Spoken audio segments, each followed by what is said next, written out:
Hello sir, आज मेरा एक क्वेश्चन है आपसे। बहुत ही इम्पोर्टेंट क्वेश्चन है जो हर पेरेंट्स और एज ए टीचर बहुत ज़्यादा फेस करना पड़ता है कि इस उम्र में टीनेजर उम्र में जो बच्चे हैं उनका बिहेव थोड़ा चेंज हो जाता है। तो उसका रीज़न क्या है और पेरेंट्स को या टीचर्स को कैसे टेकल करना चाहिए? क्योंकि आप एक प्रिंसिपल हो तो आपको तो डेली ऐसे बच्चों को देखना पड़ता होगा, तो आप उनको कैसे टेकल करते हो क्लास में अपने? और आपने बहुत महत्वपूर्ण प्रश्न पूछा।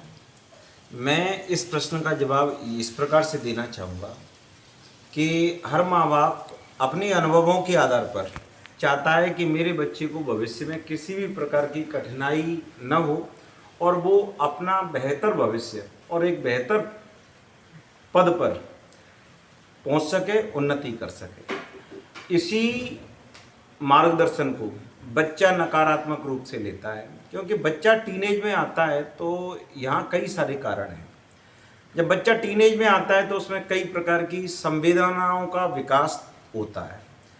इस समय बच्चा स्वतंत्र रहना चाहता है, अपने निर्णय खुद लेना चाहता है। उसको किसी भी प्रकार का दिया गया मार्गदर्शन उसकी स्वतंत्रता में बाधा महसूस होता है।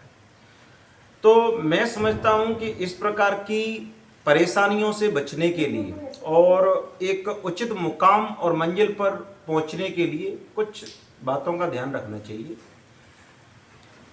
जहाँ संवाद कम होगा वहाँ विवाद अधिक होगा। तो सबसे पहले तो क्या है कि माँ बाप और बच्चों के बीच संवाद की अपार संभावनाएं होनी चाहिए। माँ बाप को बच्चों को समझना चाहिए, धैर्य रखना चाहिए, संवाद रखना चाहिए और बच्चों की बात सुननी चाहिए।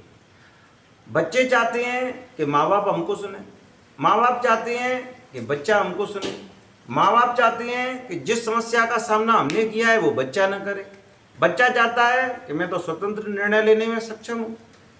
आज एआई के इस दौर में, तकनीकी के इस दौर में मैं सब कुछ समझ सकता हूँ। मेरे पास मित्र हैं, मेरे पास सोशल मीडिया है, मेरे पास टेक्नोलॉजी है, मुझे किसी के सुनने की ज़रूरत नहीं है। ये जो अंतर, पीढ़ियों का अंतर विकसित होता है, ये पीढ़ियों का अंतर सभी बाधाओं का कारण है। मैं समझता हूँ कि अगर समझ विकसित की जाए, संवाद उत्पन्न रखा जाए, एक दूसरे को सुनने की प्रवृत्ति रखा जाए, एक दूसरे को सम्मान की प्रवृत्ति रखा जाए, सभी प्रकार के गैप को खत्म किया जाए, तो इस समस्या से समाधान पाया जा सकता है। बच्चे भी स्वतंत्र रूप से निर्णय लेने में सक्षम हैं और अगर वो कहीं विचलित होते हैं तो उसको प्यार से बिठाल के संवाद के द्वारा और इस समस्या से निजात पाया जा सकता है। बाकी ये है कि हम बच्चों से ज़्यादा अपेक्षा न करें, ज़्यादा तुलना न करें, क्योंकि बच्चे अपेक्षा और तुलना को नकारात्मक रूप से लेते हैं। हर बच्चे की कैपेसिटी, क्षमताएं, बढ़ने की संभावनाएं अलग अलग होते हैं। हमें किसी को किसी से कंपेयर नहीं करना चाहिए और तुलना करने में कहीं क्या हो जाता है कि कोई अप होता है, कोई डाउन होता है, तो डाउन वाला अपने आप को हतोत्साहित महसूस करता है। इस प्रकार की भावनाएं बच्चे में नकारात्मकता उत्पन्न कर देती हैं।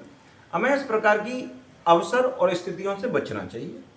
अगर इस प्रकार की समझ और इस प्रकार की स्थितियां पैदा कर सकते हैं, परिसर बना सकते हैं, ऐसा सकारात्मक माहौल तैयार कर सकते हैं, तो निश्चित रूप से आपको अपेक्षित परिणामों की प्राप्ति होगी। और जितना भी आपने पीढ़ियों का अंतर बना रखा है तो उससे दूर निकलना पड़ेगा और निश्चित रूप से बच्चे को माँ बाप की और माँ बाप को बच्चे की, दोनों को एक दूसरे की भावनाओं का सम्मान करना चाहिए और निश्चित रूप से इस समस्या से निजात पा सकते हैं। Thank you sir. अगर आप एक वन वर्ड में या एक लाइन में हम बताना चाहेंगे तो क्या इसके लिए बता सकते हैं? संवाद अधिक, विवाद कम। ओके। एक दूसरे को भावनाओं का सम्मान करना चाहिए। बच्चे को अपने माँ बाप के विराट अनुभव को समझना चाहिए और माँ बाप को अपने बच्चे की संवेदनाओं को और तकनीकी को ध्यान में रखते हुए संवाद जारी रखना चाहिए। अपेक्षा और तुलना अधिक न करनी चाहिए, क्योंकि ये अपेक्षा और तुलना बच्चे को मोटिवेट नहीं करती, हतोत्साहित करती है। इन चीज़ों को समझना पड़ेगा। ज़्यादा अपेक्षा और ज़्यादा तुलना पनपाना भी बच्चे को आगे बढ़ाने में बाधा ही उत्पन्न करेगा। मैं तो यही समझता हूँ। Okay, thank you sir, thank you very much. आपने अपने अच्छे विचार प्रस्तुत किए हमारे सामने, और जो भी पेरेंट्स अगर इसको देख रहे हैं तो वो इसको ज़्यादा से ज़्यादा फॉरवर्ड करें, जिससे कि बच्चे को क्लास में या कहीं पे भी कोई प्रॉब्लम आ रही हो इस एज में, टीनेजर में, पेरेंट्स को या बच्चों को, तो वो सभी इस वीडियो को देखें, फॉरवर्ड करें इसको ज़्यादा से ज़्यादा, जिससे कि सभी इसको समझें। Thank you. धन्यवाद।